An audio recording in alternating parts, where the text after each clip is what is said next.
This lighting looks awful, but this looks so much better. The problem on YouTube is your videos have to stand out to be able to keep your viewer engaged, keep them watching longer, and ultimately to be able to grow your channel.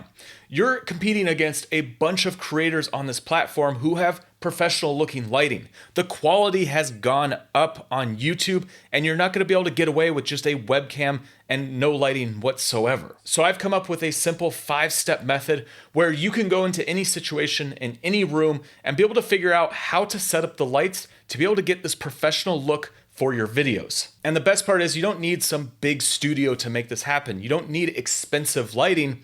You can do this anywhere in your house, anywhere where you have dedicated a space to film, or anywhere that you need to set up to shoot your videos. The first thing that I want to dive into is how you light a person. So if it's your channel, you're going to be lighting yourself, but you want to light yourself differently than you're going to be lighting the background. So I'm going to break this down into a simple 3-light setup. You don't need 3 lights. You could do this with 1. You could do this with 2. I personally have 2, or you could use 3.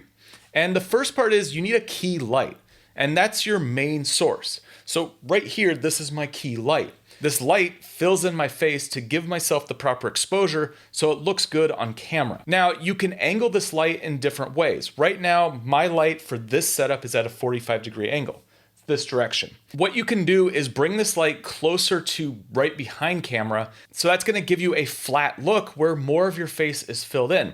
Now, as I move the light further to the side, you can see how there's a shadow being created on the opposite side of my face. And the furthest you would want to push this is a complete side light where only half of your face is lit. Personally, I like the look of the 45-degree angle. It gives some contrast to a person's face, but it still fills in enough where you can stay engaged with the viewer. And I think that's a key thing we should discuss, and that is when you're creating videos for a YouTube audience, you want to engage with the viewer on the other side of the camera. As creators, we're talking directly to camera, like I'm talking to you. So if you have some crazy lighting where you can barely see someone's face, it's not going to be as engaging as if you have a brighter looking face that's able to communicate and talk directly to you. But also I want to emphasize that it all depends on the style of content that you're filming. So the second light that you might add into your YouTube setup would be a fill light. Personally, I don't really have a fill light. I have a rim light, and I'll explain what that is in a second. But your fill light would go the opposite side of where your key light is. And what that does is it fills in the face, but to a different ratio than the key light. So you would put your fill light at less intensity and basically bring up the shadows on the dark side of the face. If you want to just have that filled in bright look, then you can make both of these lights full intensity, or just take one light and put it right over camera.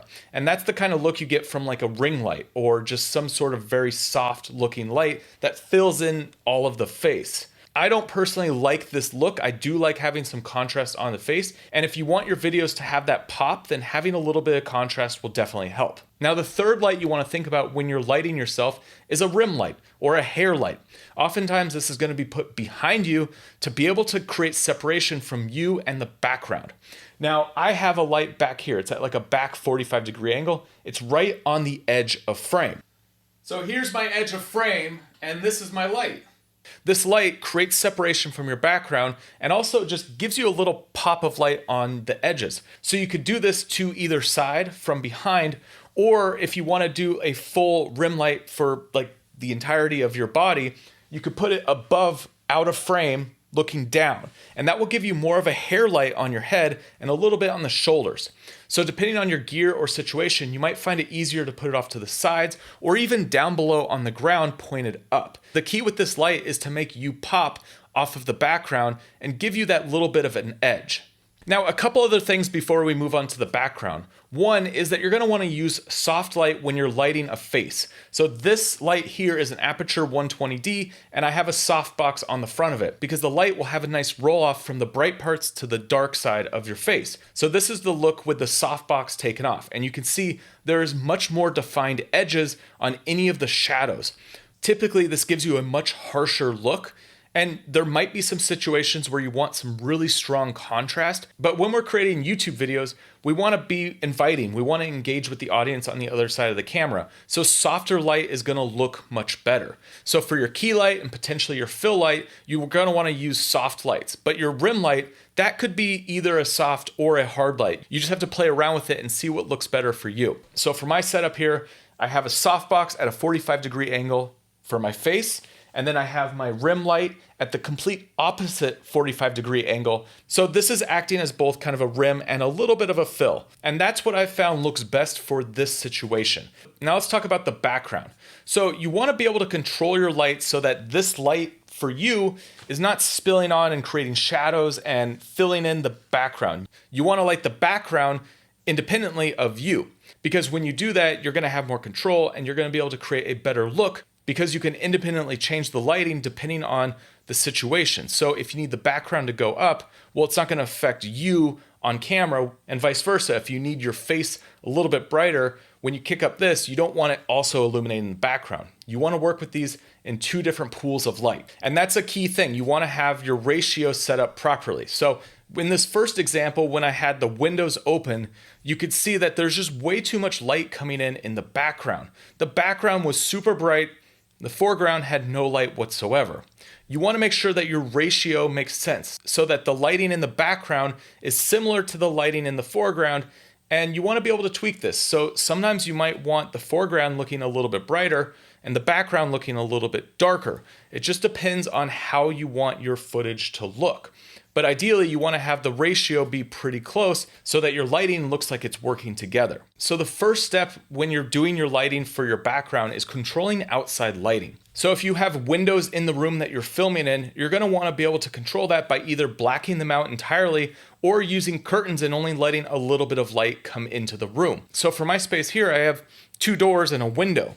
The window I have completely blacked out, whereas the doors, I use curtains that let a little bit of light spill in, and it adds to the look of the background rather than blacking it out entirely. And so when I take off the additional lights that I add in my background, this is what it looks like. So with my key light, my hair light, and just the natural light coming in from the window around those curtains, I have a pretty decent look. However, we could take this a step further. You can add additional lighting in the back to create a different look. So I use these Aperture MC lights. It's just a little LED panel, and these are RGB, so they're color. And what I do is I use the orange on it, and I'm going to put two of these in my background to give a little pop of color. Now, one other thing that I personally add in the background is that light bar, just because I like the look of it, and it adds an additional look of another light back there. So you could use special lights to be able to add little hits of color or just little pops of light to specific things in your background, or use practical lights, which you can actually see in your video. A lot of times you'll see creators use something like a lamp as part of their backdrop. But one thing you need to take in consideration when you add practicals into your background is the intensity of the light. If you have a lamp that's super intense and super bright, it's going to throw everything out of whack. So you want to dim down your practical lights and make it fit with the rest of your lighting setup. Now, one thing you have to consider when you're using light coming from an outside source, like my window back there, is time of day. So when I have this setup, I have to shoot when there's daylight outside, because when it gets dark, I lose all of that light. In other setups that I've done in the past, I completely black out my windows so I can have full control and I can shoot at any time of the day. So that might be something you want to consider. If there's no windows in the shot where you're shooting, then I would suggest blacking out all of the windows in the room and just controlling all your lights independently so that you could just walk in, close the windows, flip on lights and start shooting, and you don't have to worry about time of day. So as I said at the beginning of this video, I have a 5-step formula that's going to help you figure out how to light any situation for your YouTube videos. Step number 1 is pick an angle where there's no massive lighting issues. So you don't want to put things in your background that you can't control. Something like a giant window with nothing on it is not going to look good for a YouTube video. You want to angle yourself in a way where either there's no windows or no issues in the background, or you can control them in a way where they look natural for your video. Step number 2 is control the room light. So you don't want to start lighting yourself until you have the background controlled, because if there's a lot of light spilling into the room, it's going to change how you're going to light everything else. Step number 3 is light yourself with a 1, 2, or 3 lighting setup. This is the key, the fill, and the rim light.